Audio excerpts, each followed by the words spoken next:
Salut les héroïnes! Alors, quelles sont les différentes étapes de développement du haut potentiel au féminin? Quelles sont les 4 différentes phases d'épanouissement d'une femme à haut potentiel? Pour celles qui ne me connaissent pas, je suis Sandrine Larive, hypnocoach, experte en profil atypique, haut potentiel, multipotentiel, mais aussi hypersensible.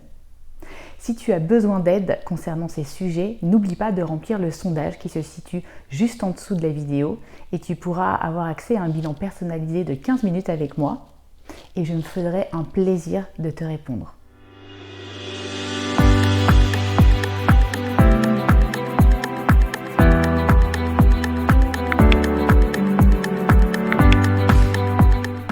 Pourquoi c'est important de connaître ces 4 phases de la douance? Eh bien tout simplement parce que lorsque nous découvrons que nous pouvons être haut potentiel, multipotentiel ou hypersensible, c'est souvent une véritable petite révolution à 360 degrés pour nous et parfois pour notre entourage. Et on peut aussi se sentir très seul. C'est souvent aussi un mix ambigu de sentiments, c'est un tsunami émotionnel qui peut parfois nous submerger. Alors chaque femme peut évidemment vivre cette découverte de la douance de manière très différente. Aujourd'hui, ce que je vais te partager, eh bien en fait, c'est plutôt mon expérience personnelle, mais aussi les grandes phases que j'ai pu observer chez mes clientes. Les 4 phases que je vais te présenter sont très similaires au modèle d'apprentissage des compétences d'Abraham Maslow. C'est un modèle circulaire en 4 phases distinctes. La première, c'est la phase d'incompétence inconsciente. Je ne sais pas que je ne sais pas. Jusqu'ici, tout va bien. Ensuite, je prends conscience de ce que je ne sais pas. Je sais que je ne sais pas, c'est la phase d'incompétence consciente, qui mène ensuite à la phase de compétence consciente. Je sais que je sais, car à force d'efforts et de répétition et d'attention, j'acquiers une nouvelle compétence. Et puis ensuite, je passe simplement à la phase 4, qui est la phase de compétence inconsciente. Je ne sais même plus que je sais. Tout ce que je fais est tellement naturel et automatique que je deviens un expert dans cette compétence et je ne me rends plus compte que je sais faire tout ce que je sais faire. La première phase, donc, quand on parle de la douance, c'est ce que j'appelle le temps de l'ignorance. Tu ne sais pas que tu es concerné. Dans cette phase, tu n'as encore pas entendu parler du haut potentiel, de la multipotentialité ou de l'hypersensibilité, tout simplement parce que ce n'est pas venu à tes oreilles ou alors de très loin, et souvent avec une vision très stéréotypée. Par exemple, tu as entendu le mot surdoué et là, ça te tique, ça te paraît vraiment prétentieux au supérieur, donc finalement tous ces mots, tu ne peux même pas les entendre. 2 options ici dans cette phase. Soit tu as grandi dans un environnement qui a respecté entièrement tes besoins et alors tu n'as pas besoin de mettre un mot sur ta douance et tu peux continuer à vivre comme tu l'entends. Soit, et c'est souvent le cas, tu t'es suradapté à un moule, ou alors tu rejettes complètement le cadre en mode rebelle, ce qui peut se traduire au niveau professionnel par soit une suradaptation professionnelle jusqu'à l'épuisement ou une errance de job en job.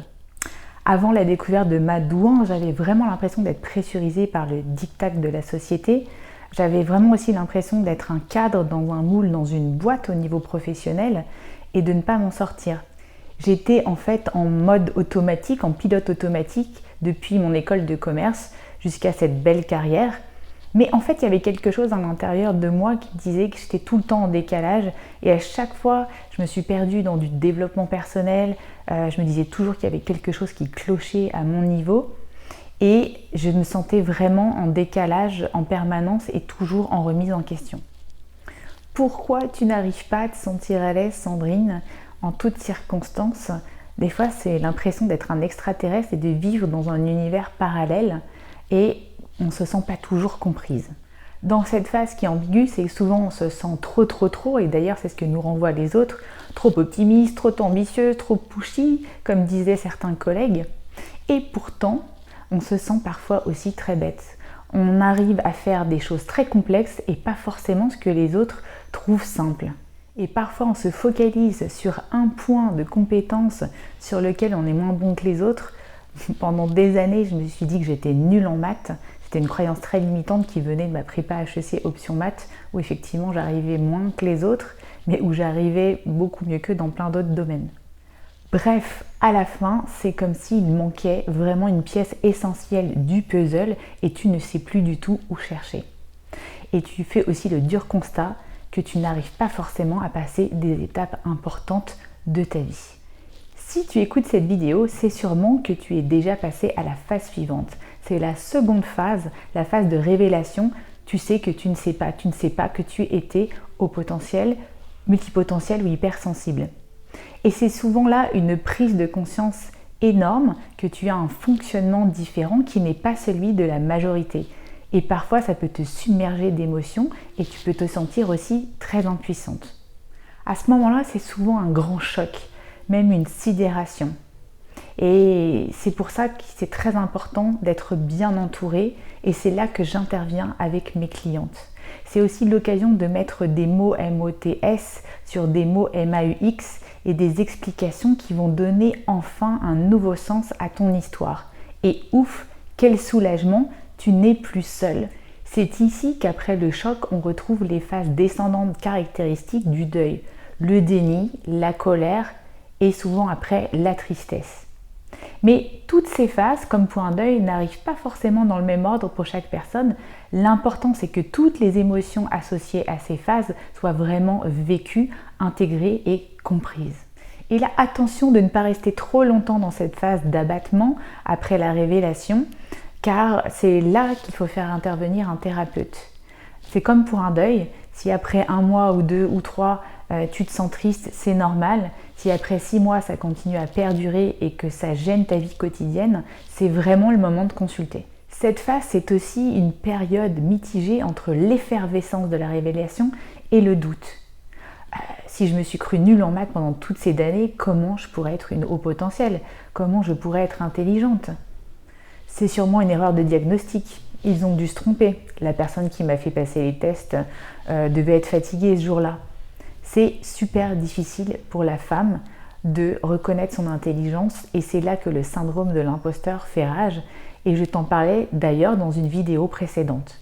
C'est aussi une phase de complète confusion car tu ne sais pas si tu es au potentiel, multipotentiel ou hypersensible ou les trois en même temps. Il y a beaucoup de choses à ce sujet sur les réseaux sociaux, on en parle beaucoup, c'est un phénomène de mode. Mais tu te retrouves perdu entre des informations contradictoires, d'autant plus que les scientifiques n'ont pas de consensus sur le sujet. Du coup, c'est parfois très perturbant. C'est pour ça que je t'ai mis en dessous de la vidéo un guide offert avec un quiz qui va te permettre de comprendre si tu es par exemple uniquement multipotentiel ou complètement zébré. La confusion peut venir aussi de ce grand sentiment de soulagement et en même temps un sentiment de gâchis complet. Mais qu'est-ce qui se serait passé si je l'avais su avant? Qu'est-ce que j'aurais pu faire de différent dans ma vie? Et à ce moment-là aussi, la question récurrente, surtout à la fin de cette phase, c'est maintenant je fais quoi?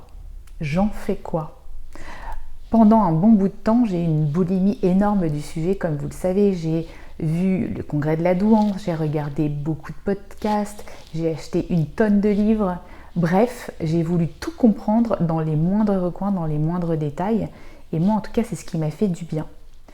Et puis, il y a eu ce Noël où j'ai passé 15 jours avec mes parents à leur poser tout un tas de questions pour revoir toute ma vie et mon enfance, mes changements d'école, au filtre de cette nouvelle grille de lecture, comme si j'avais des nouvelles lunettes, pour découvrir aussi que ma mère était sûrement aussi hypersensible.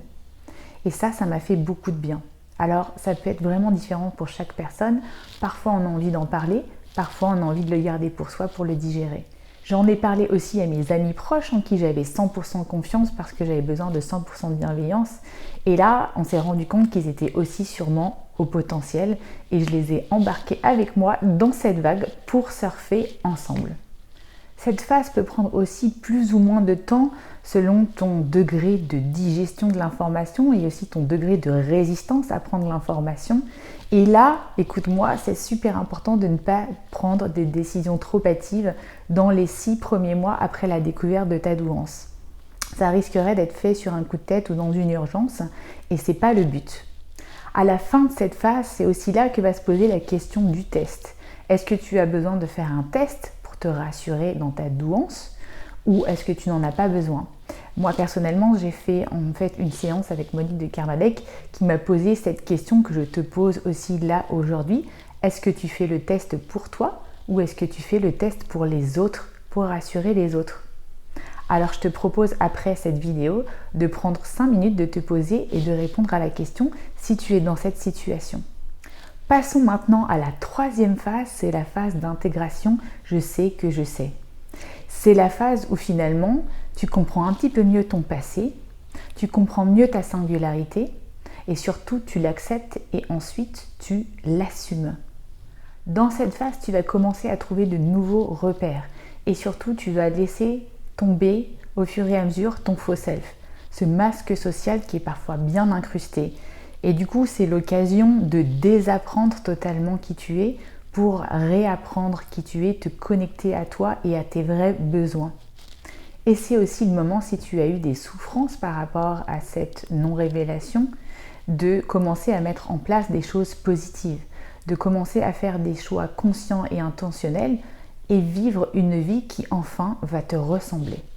Dans cette phase, tu commences à reprendre les rênes de ta vie, les rênes de ta destinée, tu commences à repasser en référence plus interne, penser à toi, t'écouter, car tu sais que les autres, eux, ne vont pas changer. C'est aussi souvent une phase de changement intense, que ce soit au niveau couple, amis, professionnel. C'est une phase qu'on appelle aussi test and learn. Je teste des hypothèses sur moi, j'apprends, j'ajuste, je réessaie, je réajuste, jusqu'à trouver ta véritable place. Plus difficile aussi pour les personnes hypersensibles, et c'est important de le savoir, tu vas laisser parfois quelques personnes au bord de la route car naturellement, tu vas faire un nettoyage dans ton entourage. Certaines personnes vont se réjouir pour toi et vont te dire « Waouh, tu n'as jamais autant rayonné depuis que tu as découvert ta douance ». Et certaines autres personnes pour qui tu es un miroir un petit peu douloureux vont dire « Oh, dis donc, ça a changé chez toi, ça a bien changé ». Et là, tu sauras qu'il est peut-être le temps de te détacher de ces personnes pour enfin faire de l'espace pour de nouvelles rencontres qui vont elles aussi te ressembler. Et c'est aussi naturellement que l'épuisement dû à la suradaptation s'estompe et que ton énergie vitale revient. Et on en vient à la quatrième étape qui est celle de l'alignement. Tu accueilles maintenant pleinement ta singularité et tes différences car tu te connais bien. Mais tu ne te laisses plus définir uniquement par ton atypisme, tu es capable de le dépasser. Ce n'est plus un énième masque ou une énième étiquette. Maintenant, tu connais bien tes valeurs, tes forces, tes vulnérabilités et surtout, tu t'autorises à exceller dans ta zone de génie et à en faire enfin profiter les autres. Ensuite, parce que tu connais mieux tes besoins, tu es capable enfin d'imposer tes limites aux autres et de t'autoriser à refuser ce qui ne te convient pas. Tu ne fais plus les choses uniquement pour faire plaisir aux autres. Et puisque aussi tu as découvert que tu as une très grande empathie, tu sais que tu peux enfin faire confiance entièrement à ton intuition et tu peux gagner en sérénité dans tes prises de décision. En fait, c'est aussi l'étape où tout s'aligne. Tête, corps, cœur. Tu n'es plus seulement dans ton mental, tu as appris maintenant à redescendre dans ton corps et à penser avec d'autres intelligences, comme par exemple l'intelligence somatique. Ça ne veut pas dire que tout va se passer excellemment bien. Par contre, tout va être beaucoup plus fluide et tu vas avoir une facilité à te recentrer, à te reconnecter à toi beaucoup plus grande. Après aussi s'être débarrassé des relations toxiques dans la dernière phase, c'est maintenant que tu peux t'entourer de personnes de cœur qui te ressemblent, des groupes de parole, des mentors. Par exemple, la semaine prochaine, je vais faire un pique-nique avec un groupe meet-up de haut potentiel. Ça va être super sympa et on va être tous contents de se retrouver après le déconfinement. Je te résume donc maintenant les 4 phases de développement de la femme à haut potentiel. D'abord, tu te rappelles, c'est la phase d'ignorance. Ensuite vient la phase de révélation, puis d'intégration et enfin la phase d'alignement. Pour t'accompagner dans ce chemin d'acceptation, j'ai développé un programme complet qui s'appelle le voyage de l'héroïne, où je te guide pas à pas avec des formations en ligne, mais aussi des coachings personnalisés. Si tu veux en savoir plus, je te propose de faire le premier pas de ce chemin de développement personnel en téléchargeant ton e-book gratuit qui se situe en commentaire juste en dessous de la vidéo. N'hésite pas aussi à me mettre en commentaire si tu t'es reconnu dans une de ces phases et quels sont les besoins que tu as identifiés par rapport à cette phase. Et il y a un petit sondage, un questionnaire juste en dessous de la vidéo dans lequel tu peux me montrer en fait tes besoins spécifiques si tu as besoin d'aide et je me ferai un plaisir de te répondre. Et je vous dis bye bye les héroïnes, ciao ciao.